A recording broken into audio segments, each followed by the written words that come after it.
Oke, saat ini Ibrahim, saya sudah bersama dengan tim kuasa hukum dari terdakwa Jessica Kumala Wongso, yakni Oto Hasibuan. Kami akan menanyakan apa-apa saja nanti yang akan digali dari saksi yang akan hadir di persidangan, yakni penyidik Polsek Metro Tanah Abang Nugroho. Selamat pagi, Pak Oto. Pagi, Friska. Apa nanti yang akan digali dari saksi Nugroho? Kita ingin memperdalam lagi bahwa bukti-bukti tentang kematian Mirna ini adalah tidak sah.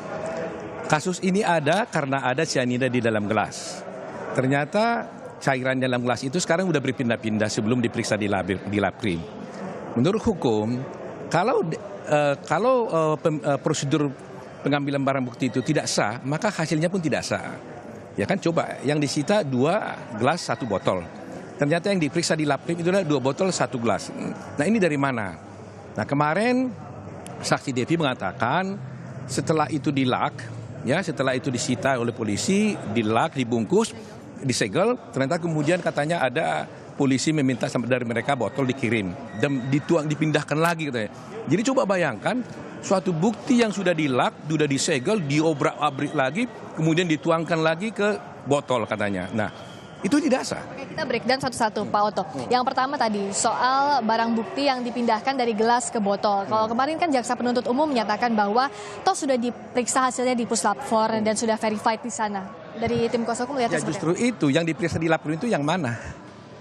Kan kita berharapkan genuine ya kan, bahwa yang diperiksa itu adalah sisa cairan yang diminum Mirna. Nah sekarang sisa cairan Mirna itu berada di mana? Tadinya dibilang berada di dalam 1 gelas 1 botol, 1 gelas pembanding. Nah tiba-tiba sekarang kita temukan di Mabes Polri, di labkrim adalah 1 gelas 2 botol. Nah berarti udah berpindah-pindah dong kan? Bagaimana kita bisa memastikan bahwa sisa cairan Mirna itu yang diperiksa? Nah kalau ternyata yang diperiksa itu adalah barang yang lain, berarti hasilnya lain dong. Ya kan begitu. Volumenya tim kuasa hukum melihat ada yang berubah atau tidak? Volume dari bang? Menurut saya volumenya itu tidak memungkinkan. Karena kan sudah dikatakan kemarin itu kan bahwa kalau minuman itu dituang tidak mungkin sampai penuh. Ya kan? Ada room kira-kira 1 senti dia bilang. Volume gelas itu 370 menurut tes kami gitu loh. 370. Jadi berarti kan kemudian 350 dia yang diperiksa 350 gitu loh. Nah, kalau di 350 berarti kan itu kira-kira ada roomnya segini gitu. Nah sekarang pertanyaannya, kan ada yang diminum Mirna 20, berarti 370 penuh, nggak mungkin mentok, tumpah dia gitu loh. Jadi artinya barang bukti itu sendiri kami ragukan gitu loh. Ya kan, bukan berasal dari sisa cairan minuman Mirna. Soal barang bukti yang disegel lalu sudah dibuka di persidangan, kalau jaksa penuntut umum menyatakan bahwa ini dibuka saat tahapan kedua, saat penuntutan untuk diserahkan ke jaksa. Nggak boleh dong, nggak boleh. Untuk apa disegel? Pertanyaan kita, kenapa barang bukti disegel? Itu artinya supaya bisa sah, legal, tidak diganggu-gugat, dan diperhadapkan dibuka bersama-sama di muka hakim, di muka pengacara. Nah kalau sudah bisa dia buka sendiri ya nggak usah disegel dong, bawa aja sama jaksa antara mereka berdua, kan gitu. Nah di sini kesalahan gitu loh. Kalau memang dia bisa buka sendiri tanpa kita, tanpa hakim, ya segel itu artinya apa gitu loh. Kan segel itu kan untuk membuktikan bahwa sejak dari labkrim ini betul genuine, inilah yang diperiksa, ini barang buktinya, ini hasilnya. Kan begitu. Nah kalau ternyata di sidang ditampilkan sudah terbuka, kita curiga dong. Sampai saat ini barang bukti yang diragukan oleh tim kuasa hukum apa saja? Jadi selain tadi gelas dan botol juga isi. Kami meragukan bahwa sisa cairan Mirna yang diperiksa itu bukan itu. Itu keraguan kami. Itu yang mau kita buktikan. Jadi kalau sisa cairan minuman Mirna itu yang dikatakan di dalamnya itu ada cyanida, ternyata yang diperiksa yang lain, ya berarti nggak ada dong hubungannya dengan Mirna dong. Kalau tadi cairan ini dianggap tim kuasa hukum bukan yang diminum oleh Mirna, bukan sisa cairan kopi yang diminum oleh Mirna. Sudah ada yang bisa dikantongi bukti-bukti oleh tim kuasa hukum? Yang kita lihat tadi itu, kita kan dalam proses pembuktian. Yang kita kan tidak mau menuduh, ya, tapi kita hendak membuktikan. Dengan adanya botol-botol, tadinya dibilang adalah botol inilah yang asli. Kemudian dibilang botol ini adalah pembanding. Nah siapa yang tahu itu hasil tidak? Ada yang berani coba nggak sekarang? Kan hanya ditunjuk, inilah botol pembanding katanya. Dulu, sidang dulu itu yang diangkat-angkat tinggi-tinggi oleh jaksa, ini asli. Terus dibuka meletup, saya cium, inilah yang asli itu.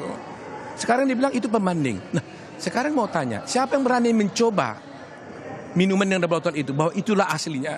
Siapa yang berani mengkonfirmasi bahwa itu adalah pembanding atau itu adalah asli? Nggak ada lagi sekarang. Itu yang berani mengkonfirmasi itu kan sebenarnya kan Labkrim kan, tapi Labkrim sendiri sudah membuat berita acaranya itu dalam 2 botol. Padahal yang disita adalah 2 gelas. Kalau barang buktinya dianggap tim kuasa hukum tidak sah, apa hasil dari sidang ini? Kalau barang buktinya tidak sah, berarti hasil pemeriksaannya juga tidak sah. Kalau pemeriksaannya hasilnya tidak sah, berarti matinya korban belum juga tidak sah, mati karena cyanida. Oleh karena itu berarti kasus ini harus digugurkan. Kalau yang dihadirkan di sidang juga bukan hanya barang bukti, Pak Oto, tapi juga ada saksi-saksi, setidaknya ada 17 saksi dari pegawai Olivier. Yang dilihat apakah ini memberatkan atau sebaliknya terhadap Jessica? Kalau saksi-saksi kan sudah tegas, 17 saksi kemarin saya tanya satu persatu. Apakah mereka melihat Jessica menggeser gelas atau memasukkan sesuatu dalam gelas? 17 saksi yang diajukan oleh jaksa justru mengatakan tidak pernah melihat Jessica menggeser atau memindahkan gelas tersebut. Nah, kalau memang tidak ada yang melihat, so what? Ya kan? Tidak ada lagi dong kan? Nah, jadi kalau dari saksi sudah selesai. Artinya dari segi hukum tentang perbuatan Jessica telah dibuktikan di pengadilan tidak ada. Sekarang pindah kepada bukti ahli. Kan gitu aja misalnya. Sudah ada Pak Edi juga. Pak Edi, selamat. Jadi jangan diomongin lagi ya. Ya. Pak Edi, selamat pagi. Pak Darmawan, sama Pak Oto, terakhir Pak Oto. Terakhir saya juga mau tanya Pak Oto, kalau yang terakhir juga kan di saksi. Kemarin itu dinyatakan di muka sidang kalau ada perpindahan tempat duduk dari Jessica. Nah, ini jadi masalah besar atau tidak Pak Oto? Oh iya dong. Makanya kemarin kan kemarin dibuatkan rekonstruksi di sini. Itu bukan rekonstruksi. Rekonstruksi itu harus di tempat kejadian. Jadi kemarin yang di sidang itu adegan main-main aja itu menurut saya. Adegan main-main? Oh iya dong. Karena rekonstruksi di tempat kejadian dong. Bukan di sini. Di sini nggak ada rekonstruksi. Ya menurut saya. Ya kalau dibilang itu rekonstruksi. Tapi kalau dibilang hakim ingin memeriksa versi dia, itu sah-sah saja hakimnya. Tapi dari versi kami kalau dibilang itu rekonstruksi nggak benar. Nah, sekarang yang akan dikejar dari saksi ini apa? Jadi selain tadi keterangan soal pemindahan barang bukti seperti apa? Iya, itu yang penting. Jadi kelihatan kalau nantinya terbukti bahwa korban tidak mati karena cyanida, berarti kasus ini gugur. Nggak ada lagi gunanya saksi lagi itu. Karena kasus ini ada karena adanya cyanida yang katanya membunuh Mirna kan begitu. Jadi kalau ternyata Mirna bukan mati karena dibunuh, ya sudah tidak ada kasus. Nah, jadi tidak boleh evidence yang illegal evidence itu membuat dipakai sebagai dasar untuk menuntut orang. Gitu. Ya? Terima kasih Pak Oto. Oke.